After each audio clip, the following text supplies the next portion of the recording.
Now, my friends, my fellow citizens, and my fellow veterans, we come together today to celebrate Veterans Day 2015 in this courtyard where many of our forefathers have stood before us.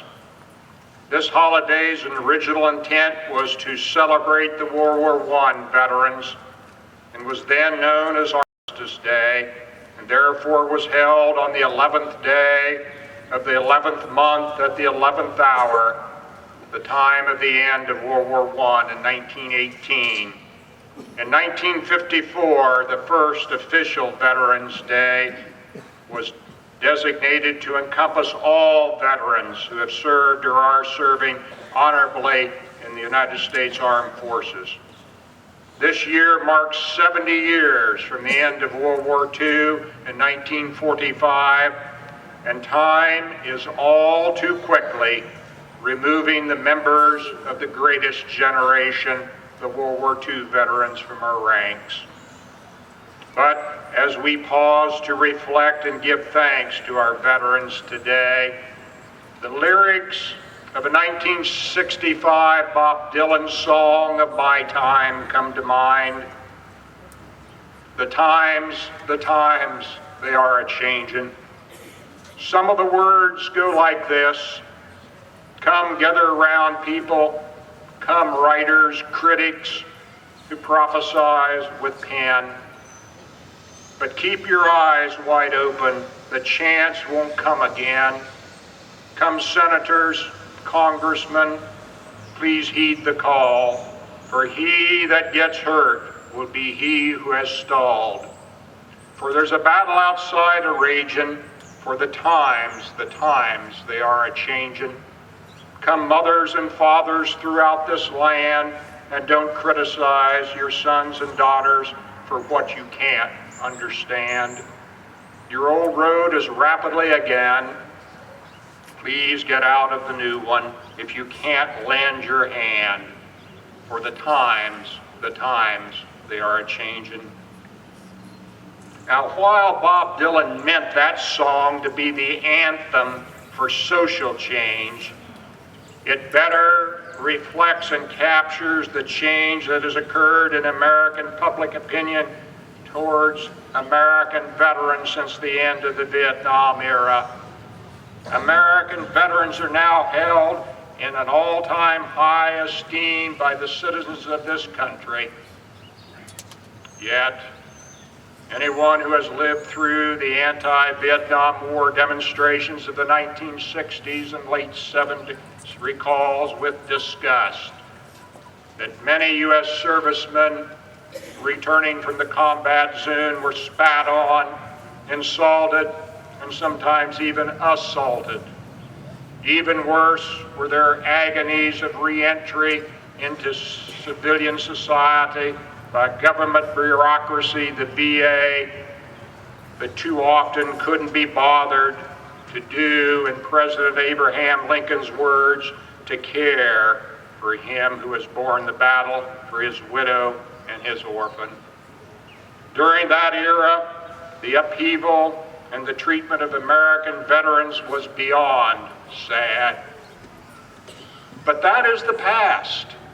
The times, my friends, have changed, brought on by a whole generation of Vietnam-era veterans whose motto is, never again will one generation of American veterans abandon another.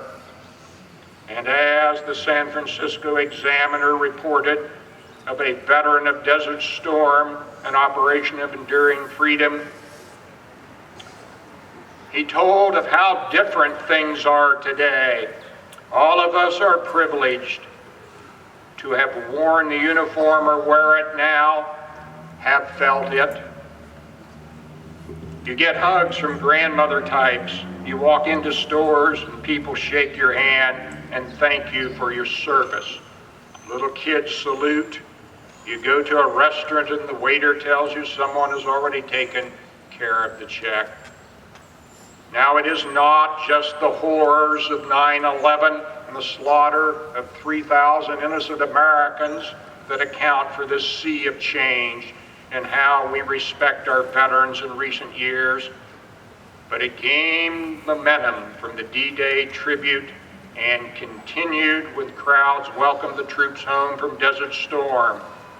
Something that President Reagan said in his D-Day address in 1984 in Normandy points to the very heart of why it is right and proper that we as Americans celebrate Veterans Day. Speaking of the man who carried out the D-Day invasion, President Reagan said, "They were our secret weapon, the best damn kids in the world. Where do we find them? Where do they come from? They're products of the freest society the world has ever known. They come from each state, village, town, and city in America. And they are the best the world has seen and known. So they were, and so they still are. Nobody prays more earnestly for peace or to be able to come home safe than the soldier who goes to war. Yet knowing that, they are still willing to put on the uniform of the United States military and go forth to defend and protect the rest of us and our freedoms here at home. That is what the soldiers and the sailors and the Marines and the airmen and the Coast Guard of the greatest generation did, just as it is with our defenders today. There simply is no greater sacrifice, and every American is forever in their debt.